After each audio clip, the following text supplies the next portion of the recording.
Hi, I'm MrTieDye, and now it's time to do the dyeing of the Incline Ice Dye that I folded up earlier. So it doesn't take a lot of fancy equipment. You can buy stuff. I know people have talked about buying rain gutters and all kinds of things, but I don't happen to have any of that because ice dyeing isn't something I do very often. So I just made this out of a cardboard box. I lined it with tin foil, taped the top.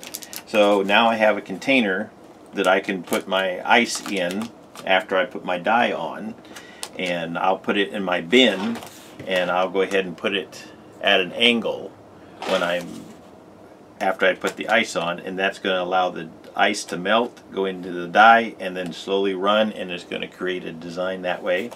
I've also attached a string to the end of it so that when I put this in there I can tie this off, and that way my design, my t-shirt, isn't going to slide down the ramp as the ice melts. So that's going to stay in place. And of course I'll have it in a plastic tub. You'll see that later, but that way all of the muck is going to go down into the container and not onto the t-shirt. So to start with, for doing ice dyeing, where you're going to be working directly with the powder, ultimately it's best if you work outside, but since it's getting dark outside, I'm working inside. But the other important thing about doing ice dyeing is to have yourself a nice mask. The dye is really fine particles, and you can develop all kind of allergic reactions to it, so I always recommend wearing a really nice air mask to keep that off. So once I put this mask on, you won't be able to hear me as well, so I'm trying to do all the explanation of what I'm going to do now. So I'm just going to slowly lay my dye on here, and in parts of it I might even open this up a little bit. That's why I tied it loosely, so that I can dump a little bit of dye down in those cracks, and especially down here in these thicker areas I'll probably dump some down in there. But basically I have my dye here, and I've just got a nice cheap plastic spoon. I know there's lots of methods of applying the dye, but this is how I've done it. Like I say, I've only done a few ice dyes, and you can put something together just at home with whatever you have. So here we go with the ice dyeing.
Okay, so I got my dyes applied on there, and I just kind of went all the way along.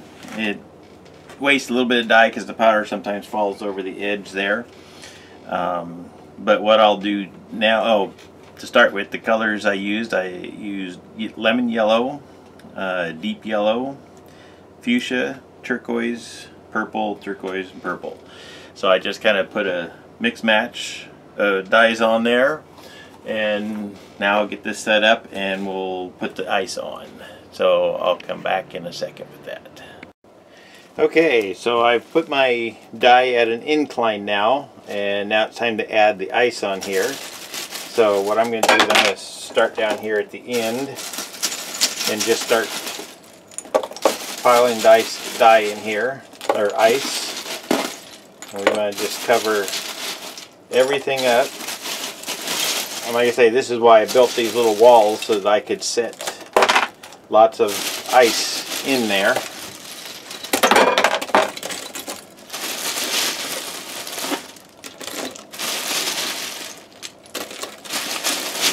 And then as this ice melts, of course it'll turn the dye liquid, and then because it's on an incline, the dye is going to run down the shirt in all those little channels that we folded.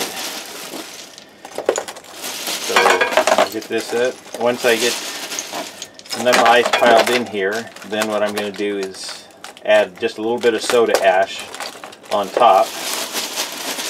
Even though the shirt has been soaked in soda ash, I like to have extra just to make sure I don't dilute it. And then I'm going to let the ice melt completely, and then I'll let the shirt set up for 24 hours. And I will come back and check on it a little bit and see my progress, see if I need to add more ice to it, if I have big dye clumps. If it doesn't look like I have good saturation, then I will add some more dye to it.